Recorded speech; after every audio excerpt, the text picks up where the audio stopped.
Welcome. Here's a short Daffy video clip to demonstrate how you can configure an OpenShift cluster running in Azure with your own domain name. Here is a big picture of what we are going to do. First, we will register a new domain name using the domain name registration on IBM Public Cloud. Next, we'll add a new DNS zone within an Azure resource group. Note that all Azure services must be within a resource group. Then, we're going to configure our domain name to point to the Azure name servers for DNS lookup. Lastly, we'll use the Daffy scripts to build our new cluster in Azure. There are lots of places that you can register domain names, such as GoDaddy, Domain.com, Bluehost, as well as IBM. Companies that allow you to buy domain names are referred to as domain name registrars. We will be using IBM as our domain name registrar for this demo. Just note that these same steps will work with any registrar you choose. Now I have already logged into the IBM Public Cloud. First, I need to look up the domain name registration service.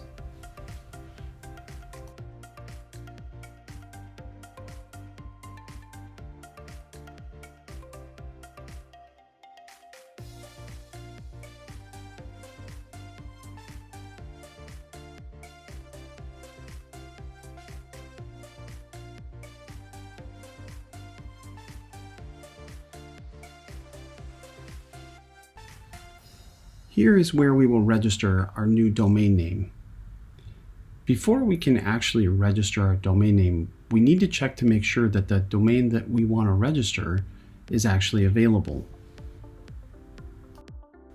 The domain is available, so we are going to purchase the domain.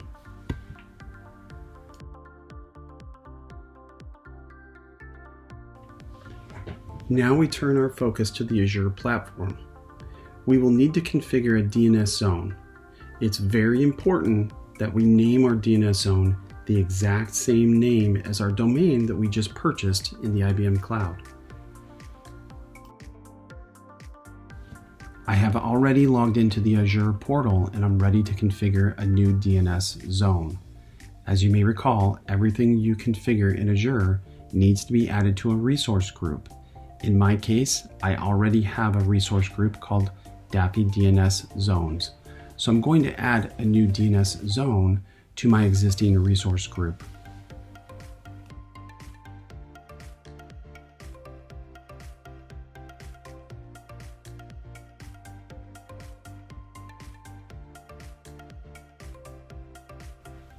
It's very important when you're creating your DNS zone to name your zone with the exact same domain name that you purchased in the IBM Cloud.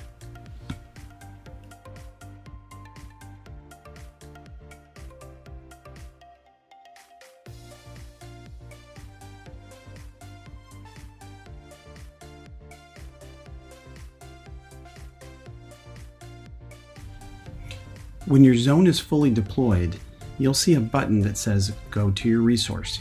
Click that button and it will show you the 4 name servers that we're going to need when we go to the next step.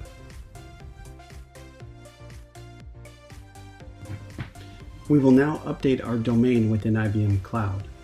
When you complete this step, I recommend waiting at least an hour before you try to use the domain name.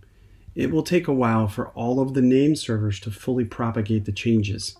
If you use the service too early, it will create a negative cache scenario and result in a much longer wait time.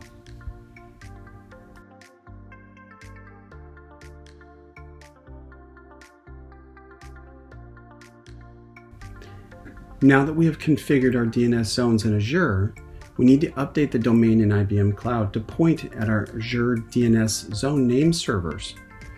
I've logged into the IBM Cloud and navigated to the Classic Infrastructure dashboard. Your domains can be found under the Services section. Please note that you need to unlock your domain before you'll be able to make any changes. The only edits we need to make here is to update the name servers so that they only point to the 4 Azure name servers.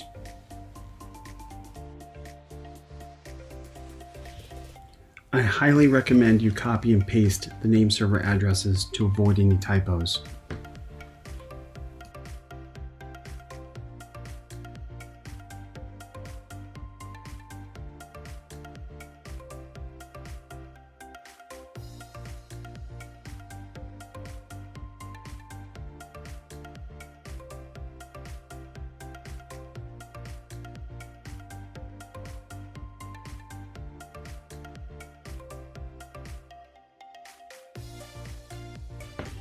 Now is a good time to take a break and come back in about an hour for the next step.